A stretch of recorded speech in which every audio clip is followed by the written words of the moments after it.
আসসালামু আলাইকুম প্রিয় শিক্ষার্থী, আমরা এবার আলোচনা করব এইচএসসি পরীক্ষা 2024 সালের ময়মনসিংহ বোর্ডের ইংরেজি দ্বিতীয় পত্রের কোয়েশ্চেনের সমাধান নিয়ে। তো আমরা প্রথমে আলোচনা করব ইংরেজি প্রথম কোয়েশ্চেনটা হচ্ছে completing the text with suitable preposition. তো আমরা প্রথমে আলোচনা করব প্রিপোজিশন নিয়ে।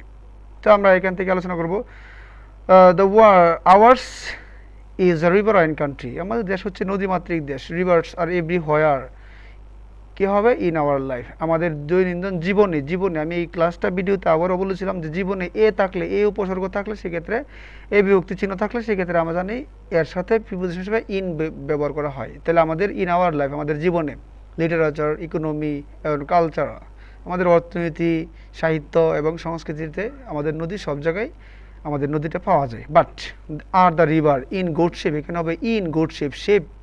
শেপ হচ্ছে একটা আকার, তাহলে কোনো কিছু আকারকে বোঝাতে সাধারণত ইন ব্যবহার করতে হয়। তাহলে ইন গুড শেপ বলছে, are the rivers in good shape, নদীগুলো কি ঠিক আকৃতি, তাদের আকৃতিতে আছে? Unfortunately they are not, though rivers are part and parcel কী হবে অব আওয়ার লাইফ, আমাদের জীবনের একটা এখানে জীবনের সাথে কিন্তু এর যুক্ত আছে। সেই ক্ষেত্রে আমরা ধরে নিব এখানে এর থাকলেই হচ্ছে অব বসবে।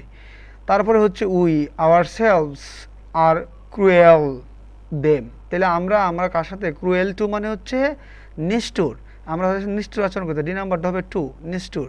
এ few river are already died, এটা ডায়েড হবে। A few river are already died. And several are going to মানে হচ্ছে গোয়িং থ্রু বা গোয়িং থ্রু আমরা বলতে পারি, going through the banks of death.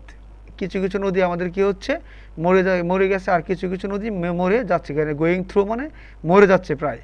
Some river grabbers grab river banks and buildings for trade and commerce, ব্যবসা বাণিজ্যের জন্য। Build for মানে হচ্ছে নির্মাণ করা, ফর বসবে, ফর কমার্স, ব্যবসা বাণিজ্যের জন্য অনেকে বিল্ডিং নির্মাণ করে থাকে নদীতে। আর river are also getting silted from deforestation. তো নদীগুলো এর আরও কিছু কাহিনী হচ্ছে যে ডিফরেস্টেশন, বিখনোদন করা হচ্ছে। So river can not flow এর সাথে আমরা সবসময় বলতে পারি ফ্লো এখানে হচ্ছে with sufficient water during the rainy season. নদীগুলো হচ্ছে মূলত বর্ষাকালে আমাদের পর্যাপ্ত পানি সরবরাহ করে থাকে, মানে পানি যাতায়াত করে থাকে। As a result floods occur people and suffering, অর্থাৎ ক্যান নট ফ্লো মানে পর্যাপ্ত পানি যাতায়াত না করার কারণে কী হইলো, এজ এ আমাদের বর্ষাকালে সমস্যা হয়ে থাকে। এজ এ রেজাল্ট, যার ফলে কী হয়, ওয়াকার অ্যান্ড পিপুল সাফারিং গো, এখন সাফারিং গো বিয়ন্ড রেসক্রিপশন, অর্থাৎ তাদের কী হয়, সমস্যায় পড়ে যায় পর্যাপ্ত পানি সাপ্লাই না হওয়ার কারণে।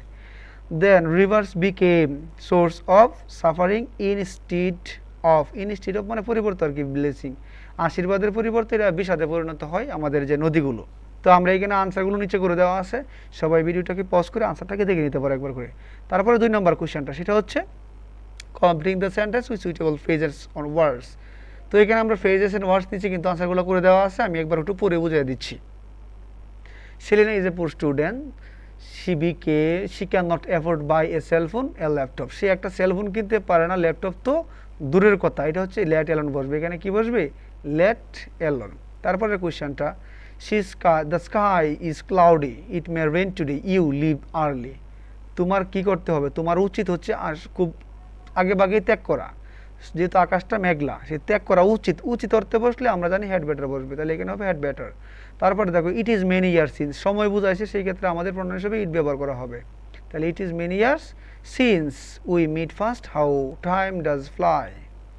His mother is sick, he needs to go home as soon as possible, মানে যত দ্রুত সম্ভব তার বাড়ি যাওয়া দরকার, সেক্ষেত্রে অ্যাজ সুন এস বসবে এখানে। তাহলে এখানে আনসার হবে কি? As soon as. তারপরে কোয়েশ্চেনটা হচ্ছে we develop our country then, এখানে দেন আছে কিনা? দেন আছে, শূন্যস্থানের পরে বারবার ওয়ান আছে, তাহলে দেন উল্লেখ থাকলে আমরা জানি উড রেদার বসে, কি বসে?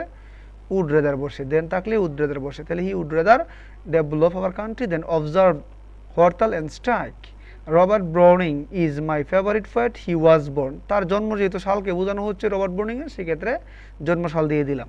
তারপরে হচ্ছে a pandemic all over the world in 2020 and 2021 বলছে এখানে দেয়ার ওয়াজ একটা প্যান্ডামিক ছিল মহামারী ছিল 2020 থেকে 21 সালের মধ্যে তাহলে এখানে হবে there a good citizen perform a lot things perform মানে হচ্ছে ভার্বের কি ওয়ান তাহলে এখানে হচ্ছে একজন ভালো নাগরিকের অনেক কিছুই করতে হয় সেই ক্ষেত্রে বাধ্যবাধকতা বলতে এখানে আমরা হ্যাজ টু আনসার কি করবো এখানে হ্যাজ টু তারপরে দেখো what does a national flower of Bangladesh look like বলছে বাংলাদেশের জাতীয় ফুল পতাকা দেখতে কেমন যেটা দেখতে কেমন বস্তুগত বোঝায় সেই ক্ষেত্রে হবে হোয়াট ডাজ লুক লাইক আর কোনো কিছু যখন অনুভূতিতে কেমন সেটা হচ্ছে হোয়াট ইজ লাইক যেখানে হোয়াটস এই নিচেরটা হবে হোয়াটস ইট লাইক কি হোয়াটস অনেস্টি লাইক অনেস্টি আসলে কেমন সততা জিনিসটা কেমন অনুভব করতে কেমন এটা ফিল করা যায় দেখা যায় না ধরা যায় না ছোঁয়া যায় না তো এরপরের কোয়েশ্চনটা আমাদের আসছে completing following sentence with suitable phrases and words তো আমরা কমপ্লিটিং সেন্টেন্স এখানে আনসারগুলো আমি সাথে করে দিয়ে রাখছি তোমাদের জন্য এইগুলোর সাথে আন্ডারলাইন করে দিয়ে রাখছি এবং এটাকে আমি একটু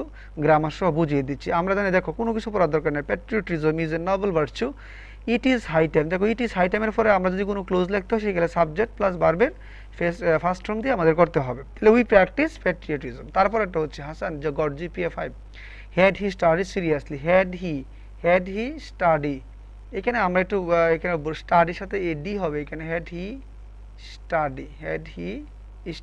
স্টাডিড হবে এখানে হ্যাড হি স্টাডিড সিরিয়ালি তাহলে এটা ফার্স্ট পারফেক্ট টেন্সে হবে এটা থার্ড কন্ডিশনে হবে উড হ্যাভ ভার্বের 3 দেখছো he would have got GPA 5 দেখো time is valuable those who waste time যারা সময়কে কি করে অপচয় করে suffer in the long run তারা অবশেষে কি হয় ফলাফল পরিণামে তারা কষ্ট ভোগ করে this ceiling is not so high সিলিংটা আসলে কি না অনেক উঁচু না হি স্টল এনাফের পরে টু দিয়েও করতে পারি ফোর দিয়েও করতে পারি enough to touch the ceiling তারপরে হচ্ছে আমরা lock the door and keep the কি ইন এ সেফ প্লেস দরজাটাকে বন্ধ করো চাবিটাকে একটা ভালো জায়গায় রাখো লিস্ট এখানে লিস্টের পরে আমরা অর্থাৎ নতুবা লিস্টের পরে সাবজেক্ট প্লাস শুড অথবা মাইট বসে তাহলে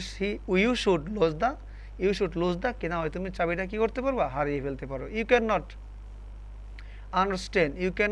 আন্ডারস্ট্যান্ড এভরিথিং ক্লিয়ারলি আনলেস মানে হলো যদি না আনলেসের পরে সবসময় ক্লোজটা অবশ্যই কি হবে পজিটিভ হবে তাহলে আনলেস ইউ স্টাডি থ্রোলি বা স্টাডি হার্ডলি বা স্টাডি হার্ড এখানে আমরা স্টাডি হার্ড বলতে পারি বা থ্রো অফলি তারপরে a lot of passengers were waiting at the bus stop a bus came but the bus was so small that it could not take all the passengers তাহলে আমরা কি বলবো দ্যাট এখানে দ্যাটের জন্য এখানে সো ডট ডট দ্যাট এত যে so dot dot that মানে হচ্ছে এত ছোট যে it could not take all the passenger বা এই সকল প্যাসেঞ্জার কি করতে পারলো না তার ভিতরে নিতে পারলো না তারপরে দেখো in spite of facing so many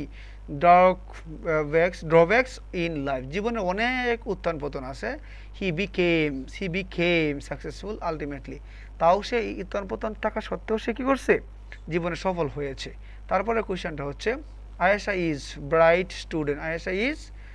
student she study hard so that she can cut a good figure in exam বা she can make a good result সেটা দিলেও হবে এখানে so that মানে হলো যাতে সে কঠোর পড়াশোনা করে যাতে কি করে she can cut অথবা she can make a good result তারপরে কোশ্চেনটা দেখো সেটা হচ্ছে ফ্রিডম ইজ ম্যানস বার্থরাইট স্বাধীনতা জন্মগত অধিকার he is born free but everywhere he is in change এটা হলো কার কথা যে এরিস্টটলের কথা যে আমরা কি করলাম আমরা মানুষ জন্মগতভাবে স্বাধীন কিন্তু প্রত্যেকটা জায়গায় আমরা কি একটা শিকলে আবদ্ধ থাকি বিভিন্ন নিয়মের আবদ্ধ থাকি যদিও আমরা জন্মগতভাবে স্বাধীন ধন্যবাদ সবাইকে আমরা এর অপেক্ষা করি দ্বিতীয় ক্লাসের জন্য আমরা দ্বিতীয় ক্লাসে বাকি কোয়েশ্চেনগুলো সলিউশন করে দিচ্ছি সবাই ভিডিওটিকে লাইক কমেন্ট শেয়ারের মাধ্যমে পাশে থাকেন